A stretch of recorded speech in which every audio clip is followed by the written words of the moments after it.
한국인들은 천사입니다. 폐허 속에서 들려온 이 절규. 도대체 무슨 일이 있었던 걸까요? 2010년 1월 12일. 지구 반대편 작은 섬나라에서 벌어진 참사. 31만 명이 목숨을 잃었고 200만 명이 하루아침에 집을 잃었습니다. 그런데 놀라운 일이 벌어졌습니다. 전 세계 16개국 구조대가 몰려들었지만 오직 한 나라만이 달랐습니다. 해외 언론이 기적이라고 부른 그 일. 또 다른 해외 언론이 불가능한 구조라고 보도한 그 순간. 과연 무슨 일이 있었을까요? 그 주인공은 바로 우리나라 대한민국이었습니다. 25명의 평범한 한국인들이 어떻게 전 세계를 놀라게 했는지 지금부터 그 충격적인 실화를 공개합니다. 그 전에 좋아요와 구독 버튼 가볍게 한번 눌러주시면 감사하겠습니다. 그럼 이제 시작하겠습니다. 포르토프랭스, 아이티의 수도. 인구 200만의 이 도시는 순식간에 거대한 무덤이 되었습니다. 규모 7.0의 강진이 35초간 흔들어댄 결과 25만 채의 건물이 무너졌습니다. 5층짜리 호텔이 1층으로 압축되고 학교와 병원이 한순간에 잿더미가 되었습니다. 폐허 속에서 들려오는 것은 도움을 청하는 목소리들. 하지만 그 누구도 그들의 손을 잡아주지 않았습니다. 미국, 프랑스, 영국, 캐나다, 전 세계 구조대들이 몰려들었습니다. 총 16개국에서 3,000명이 넘는 구조대원들이 파견되었다고 발표했습니다. 하지만 이상한 일이 벌어졌습니다. 어떤 구조대는 공항에서 기자회견만 하고 돌아갔습니다. 어떤 구조대는 호텔에 머물며 자국민 구조에만 집중했습니다. 심지어 일부 구조대는 구조 장비보다 카메라를 더 많이 가져왔다는 현지인들의 증언도 있었습니다. 현지 주민들은 절규했습니다. 우리는 사람이 아닌 건가요? 해외 언론의 한 기자는 이렇게 말했습니다. 아이티는 국제사회에 버림받은 땅이 되었다고. 72시간. 생존자 구조의 골든타임이 흘러가고 있었습니다. 그런데 바로 그때 2010년 1월 15일 오전 6시 인천공항. 한국국제긴급구호대 25명이 아이티로 향했습니다. 팀장 정용민. 소방청에서 20년간 현장을 누빈 베테랑. 그의 팀에는 특별한 사람들이 있었습니다. 구조견 핸들러 김성호 대원, 20년 경력의 응급의학과 의사 박준영, 그리고 통역을 담당할 프랑스어 전문가 이미정까지. 정용민 팀장은 떠나기 전 이렇게 말했습니다. 우리는 한 명이라도 더 살리러 갑니다. 그게 우리 일입니다. 하지만 출발 전부터 어려움이 닥쳤습니다. 항공편 문제로 경유를 3번이나 해야 했고 구조 장비 중 일부는 무게 제한으로 가져갈 수 없었습니다. 18시간의 긴 비행과 경유를 마치고 도착한 아이티. 공항부터가 아비규환이었습니다. 다른 구조대들과 달리 한국팀은 언론도 환영식도 없었습니다. 오히려 현지 공무원도 한국팀이 온 줄 모르는 상황이었습니다. 그들은 짐을 푼 지 2시간 만에 현장으로 향했습니다. 목적은 단 하나. 생존자를 찾는 것. 첫 번째 목적지는 포르토프랭스 시내 중심가에 있던 5층짜리 상가 건물. 현지 구조대들이 이미 포기한 곳이었습니다. 너무 위험하다, 더 이상 생존자는 없다는 게 현지의 판단이었습니다. 하지만 한국팀은 달랐습니다. 정밀 음성 탐지기를 꺼내든 순간 여기 소리가 들립니다. 김성호 대원의 구조견 희망이도 같은 지점에서 짖기 시작했습니다. 동물의 본능과 첨단 장비가 같은 결과를 보여준 것입니다. 하지만 문제가 있었습니다. 건물 구조가 너무 불안정해서 함부로 접근할 수 없었습니다. 자칫하면 2차 붕괴로 구조대원들까지 위험해질 수 있었습니다. 다른 구조대라면 포기했을 상황. 하지만 정용민 팀장은 결단을 내렸습니다. 우리가 포기하면 저 사람들은 죽습니다. 해봅시다. 36시간 동안 쉬지 않고 진행된 구조 작업. 박준영 의사는 현장에서 응급처치 준비를 하고 이미정 통역사는 현지인들과 소통하며 추가 정보를 수집했습니다. 한국팀의 체계적이고 과학적인 접근법에 현지 구조대들도 하나둘 합류하기 시작했습니다. 첫 번째 기적이 일어난 것은 구조 시작 30시간 후였습니다. 잔해 틈새에서 약한 목소리가 들려왔습니다. 도와주세요, 제발. 23세 여대생 마리엘이었습니다. 그녀는 카페에서 커피를 마시다가 지진을 당했고 테이블 아래에서 4일간 버텨왔습니다. 마리엘을 구조하는 과정은 극도로 신중했습니다. 잘못하면 잔해가 더 무너질 수 있었기 때문입니다. 박준영 의사는 구조 과정에서 계속 마리엘과 대화를 나누며 의식 상태를 확인했습니다. 6시간의 세밀한 작업 끝에 마리엘이 햇빛을 다시 보았습니다. 그녀가 구조되는 순간 현장에 있던 모든 사람들이 환호했습니다. 코리아! 코리아! 마리엘 구조 2시간 후 또 다른 생명의 신호가 포착되었습니다. 이번엔 45세 남성 장 클로드였습니다. 그는 건물 관리인으로 일하다가 지진을 당했고 지하실 계단 공간에서 5일간 갇혀 있었습니다. 그가 구조될 때 한 첫 마디는 이것이었습니다. 한국 사람들, 정말 고맙습니다. 놀랍게도 그는 한국 드라마를 좋아해서 간단한 한국어를 할 줄 알았습니다. 이 두 명의 구조 소식은 순식간에 IT 전역에 퍼졌습니다. 한국 팀이 해냈다고. 그런데 이때 예상치 못한 문제가 발생했습니다. 한국 팀의 성공 소식을 들은 현지인들이 몰려들기 시작한 것입니다. 우리 가족도 구해주세요. 여기도 사람이 묻혀 있어요. 절박한 요청들이 쏟아졌습니다. 하지만 한국팀은 단 25명뿐이었습니다. 물리적으로 모든 요청에 응할 수 없었습니다. 그때 김성호 대원이 제안했습니다. 팀장님, 우리가 현지 구조대를 교육하면 어떨까요? 그렇게 한국팀의 두 번째 미션이 시작되었습니다. 현지 구조대와 자원봉사자들에게 구조기술을 전수하는 것. 한국팀의 교육을 받은 현지 구조팀이 첫 번째 독립구조에 성공한 것은 이틀 후였습니다. 12세 소년 미셸을 학교 잔해에서 구해낸 것입니다. 현지 구조대장 로베르는 눈물을 흘리며 말했습니다. 한국 친구들이 우리에게 희망을 가르쳐줬습니다.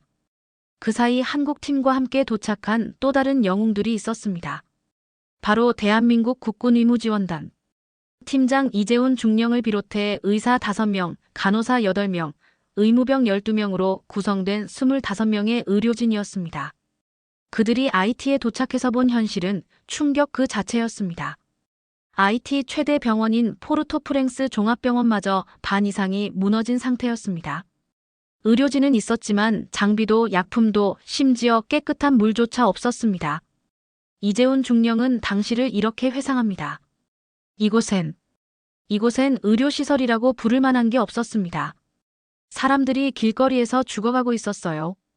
그래서 그들이 선택한 것. 아무것도 없는 공터에 야전병원을 짓는 것이었습니다. 하지만 이것도 쉽지 않았습니다. 현지 치안이 너무 불안정했기 때문입니다. 의료진이 밤에 활동하기엔 너무 위험했습니다. 그때 나선 것이 김대철 중사를 포함한 한국 경호팀이었습니다. 김대철 중사는 특전사 출신으로 해외 파병 경험이 풍부한 베테랑이었습니다. 그는 현지 경찰과 협력하여 야전병원 주변 보안을 담당했습니다. 의료진들이 안전하게 환자를 돌볼 수 있게 하는 것이 제 임무입니다. 야전병원이 가동되기 시작한 것은 도착 3일 후였습니다. 첫 번째 환자는 8세 소녀 로지였습니다. 건물 붕괴로 다리가 심하게 다쳤고 감염으로 생명이 위험한 상태였습니다. 이재훈 중령이 직접 수술을 집도했습니다. 수술은 성공적이었습니다. 로지의 수술 소식을 들은 현지인들이 야전병원 앞에 줄을 서기 시작한 것입니다. 하루 만에 200명이 넘는 환자들이 몰려왔습니다. 의료진들은 하루 20시간씩 계속 일했습니다. 간호사 박수연 대위는 당시를 이렇게 기억합니다. 처음엔 불가능해 보였어요. 너무 많은 환자들이 왔거든요. 하지만 포기할 수 없었어요. 우리를 바라보는 그들의 눈빛을 보면 그녀는 잠깐 말을 멈췄다가 계속했습니다. 그들에겐 우리가 마지막 희망이었어요. 이재훈 중령은 3주 동안 150건이 넘는 수술을 집도했습니다. 총상, 골절, 감염, 화상. 온갖 중상 환자들이 몰려들었습니다. 하지만 한국 의료진은 단 한 명도 포기하지 않았습니다. 심지어 수술비를 요구하지도 않았습니다. 현지 간호사 마리 클레어는 말했습니다. 도크터리. 우리는 그분을 그렇게 불렀어요. 그분은 우리의 희망이었습니다. 그분들이 오기 전까지 우리는 그냥 기도만 할 수 있었어요. 하지만 그분들이 와서 기적을 만들어줬습니다. 의료 서비스뿐만 아니라 2톤이 넘는 의약품도 무료로 제공했습니다. 항생제, 진통제, 붕대, 소독약. 한국에서 가져온 모든 의료 물품을 아낌없이 나눠줬습니다. 치료받은 현지 환자 장바티스트는 이렇게 말했습니다. 그들은 천사였습니다. 한국에서 온 천사들. 하지만 상황은 점점 더 어려워졌습니다. 지진 발생 2주 후부터 치안이 급격히 악화되기 시작했습니다. 약탈과 폭동이 빈발했고 일부 지역은 무법지대가 되었습니다. 다른 구조대들은 하나둘 철수를 시작했습니다. 너무 위험하다는 이유였습니다. 미국 팀의 30%, 프랑스 팀의 50%가 2주 만에 철수했습니다. 하지만 정용민 팀장은 단호했습니다. 우리가 떠나면 이 사람들은 어떻게 됩니까? 우리는 끝까지 남겠습니다. 김대철 중사도 보안을 더욱 강화했습니다. 위험하다고 해서 포기할 수는 없습니다. 우리를 믿고 기다리는 사람들이 있어요. 오히려 한국팀은 활동을 늘렸습니다. 새벽 3시에도 한밤중에도 구조 요청이 오면 달려갔습니다. 위험지역이라는 말을 들으면 더욱 적극적으로 나섰습니다. 가장 위험한 곳에 가장 도움이 필요한 사람들이 있다는 것이 한국팀의 철학이었습니다. 언어가 통하지 않았지만 마음은 통했습니다. 손짓 발짓으로 미소로 그들과 소통했습니다. 이미정 통역사는 프랑스어뿐만 아니라 현지 크리오로도 빠르게 익혔습니다. 언어는 배우는 거지만 마음은 저절로 통하더라고요. 현지인들 사이에서 한국팀의 명성이 퍼졌습니다. 한국팀에게 가면 살 수 있다는 희망이. 심지어 다른 지역에서도 한국팀을 찾아오는 사람들이 생겼습니다. 걸어서 하루 이상 걸리는 곳에서 온 사람들도 있었습니다. 5살 소녀 마리. 폐허 속에서 3일간 갇혀있던 그 아이를 구해낸 것도 한국팀이었습니다. 마리는 인형을 꼭 안고 있었는데 그 인형 때문에 공간이 확보되어 살 수 있었다고 합니다. 마리의 어머니는 눈물을 흘리며 말했습니다. 메르시 복구. 고맙습니다. 정말 고맙습니다. 한국팀 의료진이 치료한 10살 소년장. 다리가 으스러져 절단 위기에 있던 그 아이는 이재훈 중령의 12시간에 걸친 수술로 다시 걸을 수 있게 되었습니다. 그 소녀는 퇴원하며 이렇게 말했습니다. 나는 커서 의사가 될 거예요. 도크터 리처럼요. 또 다른 기적도 있었습니다. 임신 8개월이던 여성 로지.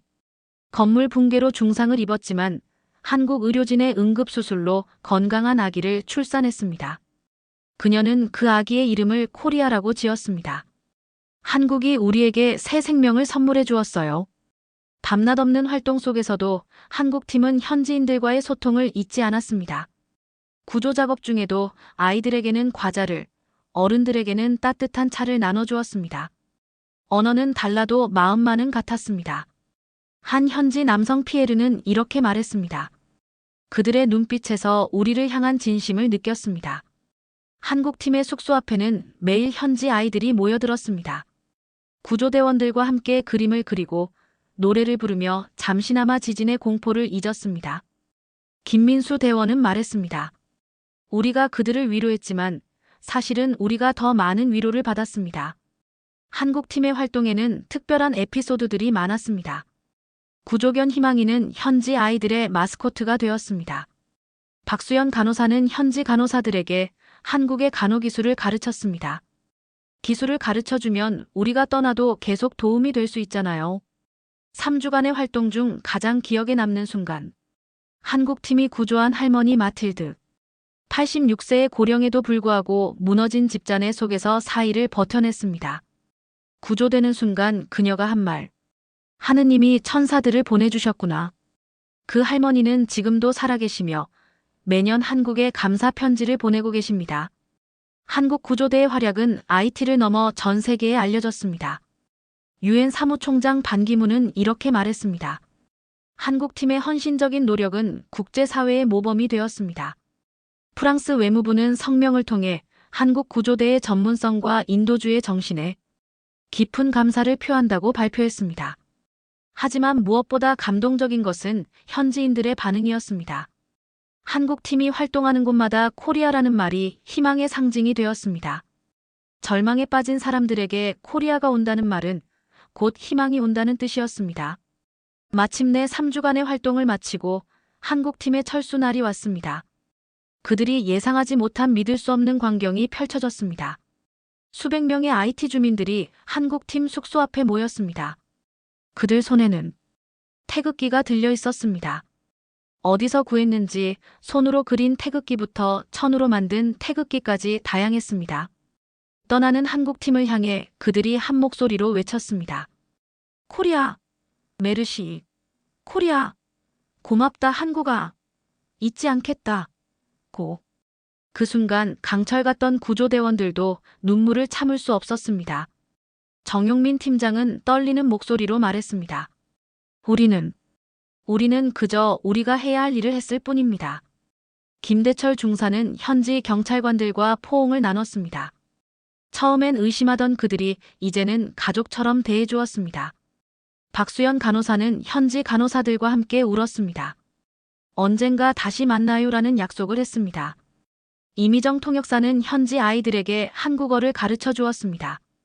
안녕하세요, 감사합니다, 사랑해요 같은 간단한 말들을. 아이들은 안녕하세요, 코리아 라고 외치며 손을 흔들었습니다. 공항으로 향하는 버스 안에서 한국 팀원들은 조용했습니다. 창밖으로 보이는 아직도 폐허인 거리들, 하지만 그 사이사이에서 희망을 품고 살아가는 사람들. 김성호 대원은 말했습니다. 우리가 뭔가 특별한 일을 한 것 같지 않은데 왜 저렇게 고마워할까요? 이재훈 중령이 답했습니다. 우리는 그냥 사람 냄새가 나는 일을 했을 뿐이에요. 그런데 그게 요즘 세상에선 특별한 일이 된 것 같습니다. 이 감동적인 이야기는 전 세계로 퍼져나갔습니다. 해외 주요 언론들이 일제히 보도했습니다. 한 해외 기자는 이렇게 평가했습니다. 한국 구조대는 달랐다. 그들은 정말로 생명을 구하러 왔다. 한국팀의 3주간 성과. 생존자 구조 23명, 의료진료 3,000명 이상, 수술 150건 이상, 의약품 지원 2톤, 현지 구조대 교육 200명. 하지만 숫자로는 표현할 수 없는 것이 있습니다. 바로 그들이 심어준 희망이라는 씨앗. 한국팀이 떠난 후에도 기적은 계속되었습니다. 그들이 교육한 현지 구조대가 독립적으로 15명의 생존자를 더 구조해냈습니다. 박수연 간호사가 가르친 감염 예방법으로 야전병원의 사망률이 30% 감소했습니다. 한국팀이 뿌린 씨앗들이 열매를 맺고 있었습니다. 그런데 한국팀이 떠나고 일주일 후 예상치 못한 소식이 들려왔습니다. 한국팀이 구조했던 마리엘이 간호학과에 입학했다는 것입니다. 한국 간호사 언니들처럼 되고 싶어요라는 게 그녀의 말이었습니다. 장클로드는 건물 관리 일을 그만두고 구조대 자원봉사를 시작했습니다. 10년이 지난 지금도 IT 사람들은 기억합니다. 그때 그 25명의 한국인들을. 포르토프랭스 시내 중심가에는 작은 기념비가 하나 있습니다. KUREARESCUE-TEAM- 희망을 준 사람들이라고 새겨진. 매년 1월 15일 한국팀이 도착한 그날이면 누군가 이 기념비 앞에 꽃을 놓고 갑니다. 더 놀라운 것은 그 기념비를 세운 사람들이 한국팀이 구조한 생존자들과 그 가족들이라는 사실입니다. 마리엘의 어머니가 주도하고 장클로드가 설계하고 마틸드 할머니가 축복 기도를 했습니다. 기념비 건립 자금은 현지 주민들이 십시일반 모은 것이었습니다. 2015년 기념비 제막식에는 특별한 손님이 왔습니다. 정용민 전 팀장이었습니다. 그는 개인 자격으로 IT를 다시 찾았습니다. 5년 만에 만난 IT는 많이 달라져 있었습니다. 도시가 재건되고 사람들의 얼굴에 웃음이 돌아왔습니다. 마리엘은 이제 간호사가 되어 포르토프랭스 병원에서 일하고 있었습니다. 그녀는 정용민 팀장을 알아보고 달려와 포옹했습니다. 팀장님, 저예요, 마리엘이에요. 그녀는 한국어로 감사합니다라고 말할 수 있게 되어 있었습니다. 장클로드는 현지 구조대 대장이 되어 있었습니다. 그는 한국팀에게 배운 구조기술로 지금까지 50명 이상의 생명을 구했다고 했습니다. 제가 구한 사람들은 실제로는 한국팀이 구한 거예요. 저는 그냥 한국 방식을 따라한 것뿐이에요. 마틸드 할머니는 91세가 되었지만 여전히 건강했습니다. 그녀는 정용민 팀장의 손을 꼭 잡고 말했습니다. 당신들 덕분에 제가 손자들을 더 볼 수 있었어요. 한국은 제 두 번째 고향입니다. 그때의 구조대원들은 지금도 각자의 자리에서 또 다른 누군가의 생명을 구하고 있습니다. 정용민 전 팀장은 현재 소방청 구조과장으로 후배들을 교육하고 있습니다. 이재훈 전 중령은 응급의학과 교수가 되었습니다. 박수연 전 간호사는 국제구호단체에서 일하며 세계 곳곳의 재난 현장을 다니고 있습니다. 2020년 코로나19가 전 세계를 강타했을 때도 한국의 도움을 요청한 나라 중 하나가 IT였습니다. 한국 정부는 즉시 응답했습니다. 방역물품과 의료진을 파견했고 이번에도 현지인들은 코리아라고 환호했습니다. IT 출신으로 현재 캐나다에서 의사로 일하는 장 루이는 이렇게 말했습니다. 한국은 우리에게 단순히 도움을 준 나라가 아닙니다. 우리에게 꿈을 심어준 나라예요. 제가 의사가 된 것도 한국 의료진들을 보고 영감을 받았기 때문입니다. 현재 IT에는 코리어 하우스라는 지역 NGO가 있습니다. 한국 팀에게 도움을 받은 사람들이 만든 단체로 어려운 이웃들을 돕는 일을 하고 있습니다. 그들의 슬로건은 We Received Love from Korea, Now We Share Love to HAIT입니다. 한국 대사관 관계자는 이렇게 전했습니다. IT를 방문할 때마다 놀라는 것은 한국에 대한 현지인들의 애정입니다. 길에서 태극기를 보면 손을 흔들어주고 한국 사람이라고 하면 반갑게 인사를 해요. 2010년 그 3주간이 만든 기적입니다. 정용민 전 팀장은 말합니다. 우리는 특별한 사람들이 아닙니다. 그저 사람을 살리는 것이 우리 일이었을 뿐이죠. 하지만 그때 우리가 보여준 것은 한국인의 마음이었다고 생각해요. 어려운 이웃을 외면하지 않는 따뜻한 마음 말이에요. 2010년 IT 대지진. 그 절망의 땅에서 피어난 희망의 이름은 바로 대한민국이었습니다. 재난은 국경을 가리지 않습니다. 그리고 사랑도 희망도 인류에도 마찬가지입니다. 한국인 25명이 보여준 것은 단순한 구조기술이 아니었습니다. 그것은 인간에 대한 사랑이었고 생명에 대한 존중이었으며 희망을 잃지 않는 의지였습니다. 오늘도 세계 어딘가에서 누군가의 생명을 구하고 있을 대한민국의 구조대원들과 의료진들. 그들이 바로 우리의 자랑스러운 영웅들입니다. 그들이 있기에 대한민국은 따뜻한 나라, 믿을 수 있는 나라로 기억되고 있습니다. 이 영상을 보신 모든 분들께 감사드립니다. 대한민국의 또 다른 감동 실화가 궁금하시다면 구독과 좋아요 꼭 눌러주세요. 다음 주에는 2004년 인도양 쓰나미 당시 한국 의료진의 활약상을 들려드리겠습니다. 여러분의 관심과 사랑이 대한민국의 자긍심을 더욱 키워갑니다. 감사합니다.